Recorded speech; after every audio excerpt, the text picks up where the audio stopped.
বাংলাদেশৰ যি political development হৈছে আৰু আমাৰ ৰাজ্যতো কিছুমান পলিটিক্যাল ডেভেলপমেন্ট হৈ আছে যাৰ পৰা এছাম ধৰ্মীয় উগ্ৰপন্থী মনোভাৱৰ লোক এটা নতুনকৈ তেওঁলোকে প্ৰাণ পাই উঠা আমি দেখা পাইছো।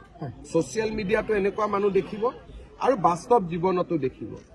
আৰু যোৱা 7 দিন ধৰি ধুবুৰীত যিখিনি ঘটনা হৈ আছে সেইখিনি অত্যন্ত নিন্দনীয় আৰু গৰ্হিত।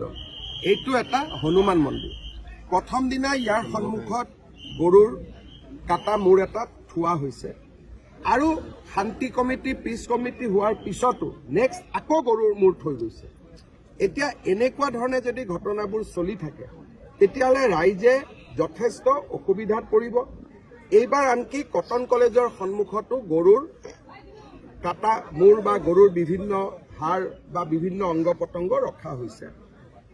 গৰু কুৰবানীৰ কাৰণে অনা হয়, গৰু ৱেপনাইজ কৰিবৰ কাৰণে অনা নহয়। এতিয়া একচাম লোকে ভাবে যে এই জায়গাটোত যদি মই বাৰে বাৰে গৰুৰ মাংস আনি থাকো তেতিয়াহ'লে মানুহটোৰ পৰা হিন্দু মানুহখিনিয়ে মাটি বিক্ৰী কৰি গুচি যাব।